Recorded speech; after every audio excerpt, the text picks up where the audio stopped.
ये एनीमे हमारा नहीं है, हमने इसे सिर्फ एक्सप्लेन किया है, वो भी एंटरटेनमेंट पर्पस से, सो कृपया इसको कॉपीराइट से दूर रखें।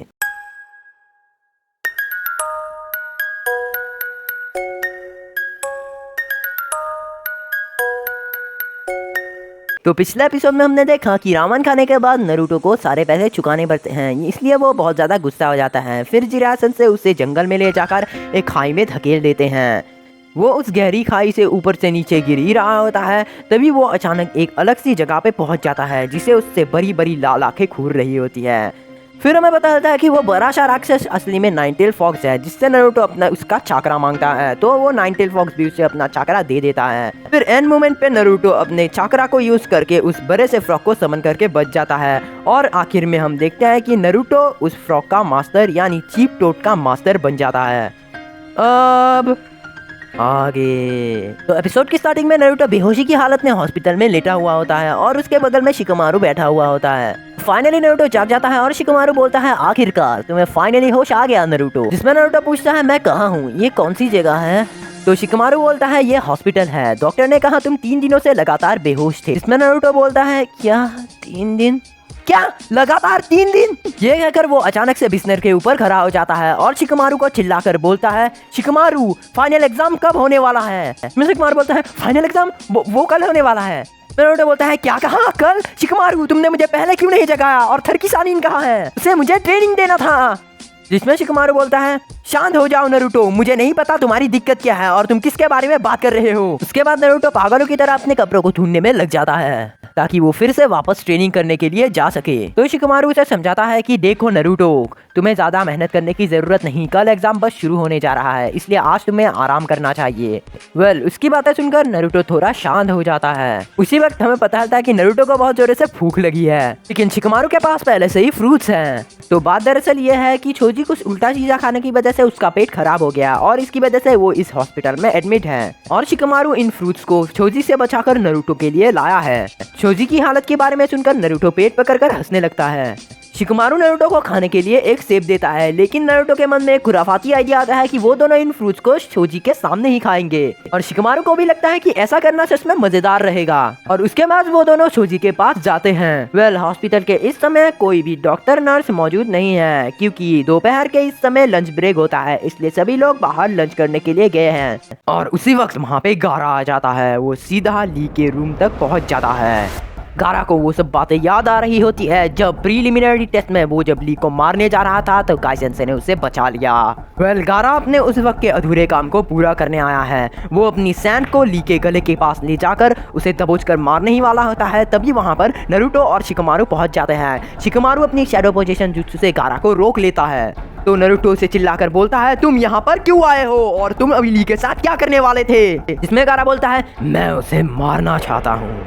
तो शिकमारू बोलता है, लेकिन तुम उसे मारना क्यों चाहते हो? तुमने तो उसे कंपटीशन में पहले ही हरा दिया था, तो अब तुम्हें उससे क्या तकलीफ है? तुम्हारी वजह से ली की ऐसी हालत हो गई, क्या ये तुम्हारे लिए काफी नहीं है? इसमें गारा बोलता है, मुझे उससे कोई तकलीफ नहीं, मैं बस उसे यूं ही मारना चाहता हूँ। अगर तुम दोनों मेरे रास्ते में आए तो मैं तुम दोनों को भी मार दूंगा। जिसमें नारुतो बोलता है, अगर ऐसी बात है तो कोशिश करके देख लो। फिर शिकमारू बोलता है, हे कुछ भी करने से पहले मैं तुम्हें बता दूं, भले ही तुम ताकतवर हो, लेकिन मेरे और नारुतो के पास कुछ खास टेक्निक्स है जो हमने अभी तक उसे एग्जाम में नहीं दिखाया, तो मेरी सलाह मानो और यहाँ से चले जाओ। जिसमें गारा कहता है, मैं एक बार और फिर से तुमसे कह रहा हूँ, अगर तुम लोग मेरे रास्ते में आए तो मैं तुम्हें मार डालूंगा। जिसमें नारुतो कहता है, और मैं भी फिर से कह रहा हूँ, कोशिश करके देख लो।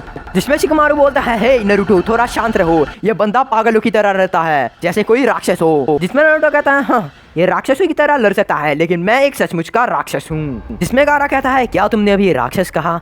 मेरा राक्षस भी उतना ही असली है जितना कि तुम्हारा। मेरा पालन पोषण अच्छे से किया गया, ऐसा लोग सोचते हैं। मेरे पापा ने मेरा पैदा होते ही मैं ताकतवर निंजा बनूं, इसलिए मेरे ऊपर एक निंजुत्सु किया, जिससे मेरी सोल एक शैन के राक्षस के साथ जुड़ गई। मैंने उस औरत को भी मार दिया जिसने मुझे जन्म दिया था। मैं एक पैदाइशी राक्षस हूँ। जिसमें शिकमारू कहता है, सैंड का मॉन्स्टर वो क्या है? जिसमें गारा कहता है, उसका नाम शुकागु है, वो एक बहुत पुराने मॉन्स्टर की जिंदा आत्मा है। जिसमें शिकमारू कहता है, तो तुम्हारे कहने का मतलब है कि उस निंजुत्सु की वजह से वो मॉन्स्टर तुम्हारे अंदर चला गया और तुम बहुत ताकतवर बन गए। लगता है तुम्हारे पापा तुमसे बहुत प्यार करते हैं, इसीलिए उन्होंने ऐसा किया। जिसमें गारा कहता है कि तुम प्यार की बात करते हो, मुझे अपनी तरह मत समझो। मेरी माँ मुझे पैदा करते ही मर गई और मेरे पापा जो हिडन सैंड विलेज के काजे कागे हैं, उन्होंने मेरा पालन पोषण करके मुझे बड़ा किया। मैं सोचता था कि मेरे पापा मुझसे बहुत प्यार करते हैं, लेकिन ये बस मेरी गलतफहमी थी। सच तो ये है, मेरे पापा ने मुझे इतनी बार मारने की कोशिश की जितनी बार मैं गिन नहीं सकता। इसमें शिकमारू पूछता है, लेकिन तुम्हारे पापा ने ऐसा क्यों किया? जिसमें गारा कहता है, मेरे पैदा होने के बाद जिस निंजुत्सु को मुझ पर किया गया था, उससे मेरा दिमाग असंतुलित हो गया। मेरे पापा मुझे एक हथियार बनाना चाहते थे, लेकिन मैं अपने विलेज के लिए बहुत बड़ा खतरा बन गया। जिस मकसद से वो निंजुत्सु किया गया था वो पूरी तरह से नाकाम हुआ, तो मेरे जीने का क्या मतलब? मेरे इस दुनिया में अस्तित्व होने का कोई फ़ायदा नहीं था। इसलिए मैं ये बात हमेशा सोचता था, लेकिन जब मुझे कोई जवाब नहीं मिला तब मैंने ठान लिया कि मेरे इस दुनिया में जीने का मकसद दूसरों को मारना होगा। उसकी बातें सुनकर नारुतो सोचता है, ये तो बिल्कुल मेरी तरह है। मैं भी एक समय बिल्कुल अकेला था, मुझे भी नहीं पता था मैं किस लिए जिंदा हूँ। तो एक दिन इरुका सेंसेई आए और उन्होंने मुझे जीने का मकसद दिया। इसके पास अपना कोई नहीं है, इसके लिए ये ऐसा बन गया। उसके बाद गारा उन लोगों को मारने के लिए अपने सैंड को उन लोगों की तरफ भेजता है, जिससे वो दोनों बिल्कुल डर जाते हैं। लेकिन उसी वक्त वहाँ पर गाइसेन से आ जाते हैं। गाइसेन से गारा को देखकर बोलते हैं, अगर तुम्हारे अंदर ताकत है तो उसे कल के लिए बचा कर रखो।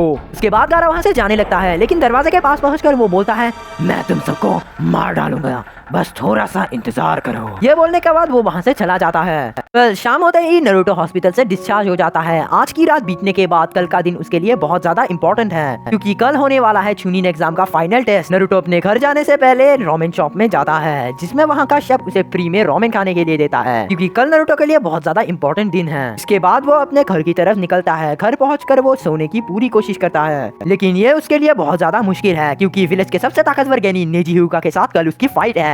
भले ही उसने प्रीलिमिनरी टेस्ट में नेजी को चैलेंज किया था, लेकिन अब वो बहुत नर्वस है। नारुतो सोने की बहुत ज्यादा कोशिश करता है, लेकिन वो उससे नहीं होता। फाइनली सुबह हो जाती है और नारुतो तैयार होकर बैटल एरिना की ओर निकलता है। इसी बैटल एरिना में आज होने जा रहा है चुनिन एग्जाम का फाइनल टेस्ट। आज का दिन विलेज वालों के लिए एक त्योहार की तरह है। नारुतो वहाँ जाने से पहले एक बार के लिए इस जगह पर आता है, जहाँ पर काकाशी सेंसेई ने पहली बार 3-7 का टेस्ट लिया था। नारुतो यहाँ आकर देखता है कि हिनाता पहले से ही यहाँ पर मौजूद है। जब नारुतो हिनाता को पुकारता है तब हिनाता शर्मा के छुप जाती है। तभी हिनाता शर्मा के उससे बोलती है, नारुतो तुम यहाँ पर?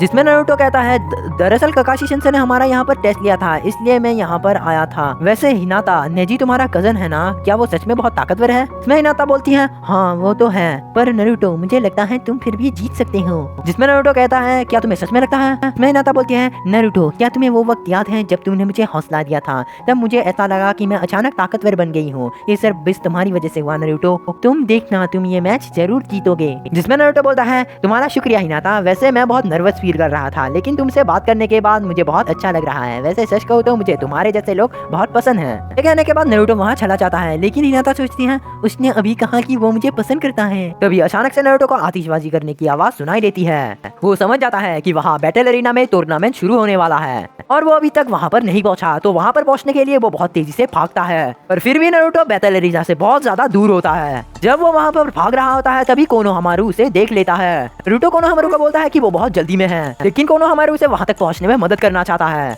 वो दोनों एक छोटे से टनल के पास पहुँच जाता है। कोनोहामारू कहता है कि अगर हम दोनों इस टनल से जाएंगे तो सीधे बैटल एरिना से निकलेंगे। वो दोनों उस टनल से स्लाइड करके जाते हैं। वो दोनों स्लाइड करके बैटल एरिना में पहुंचने के बजाय हॉट स्प्रिंग बाथ में पहुंच जाते हैं, जिससे नारुतो को और भी ज्यादा देर हो जाता है और उसे कोनोहामारू के ऊपर बहुत ज्यादा गुस्सा आता है। तभी कोनोहामारू की नजर कुछ बुल्स के ऊपर जाती है। वो सोचता है अगर नारुतो उन बुल्स में चढ़ के जाएगा तो जल्दी से वहाँ पर पहुँच जाएगा।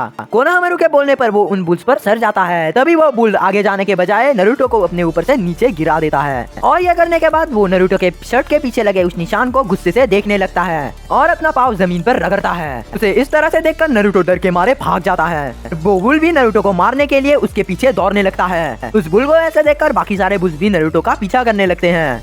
तरफ बैटल एरिना में सभी कैंडिडेट्स को खड़ा कर दिया जाता है। नारुतो इस तरफ इतने सारे बुल्स से बचने के लिए अपने शैडो क्लोन जुत्सु का यूज करता है और इस तरह से भागते भागते वो बैटल एरिना के नजदीक पहुंच जाता है। एरिना के बाहर 2 निंजा तैनात होते हैं। नारुतो पूरी तेजी से अपने शैडो क्लोन्स के साथ घुसता है, लेकिन वो वहाँ पर फंस जाता है। तो वो बुल दौड़ कर आकर नारुतो के पीठ पर एक नीचे मार देता है। नारुतो उड़कर बैटल एरिना में एंट्री करता है। उसे ऐसा देखकर सभी लोग चौंक जाते हैं। तभी नारुतो देखता है कि आज उनकी फाइट देखने के लिए विलेज के सभी लोग आए हैं। इसी पॉइंट पर हमारे वीडियो की एंडिंग हो जाती है। तो वीडियो पसंद आए तो लाइक करना, चैनल को सब्सक्राइब करके बेल आइकन को जरूर हिट कर देना, ताकि हमारी ऐसी खतरनाक वीडियोस तुम्हें मिलती रहे। तो तब तक के लिए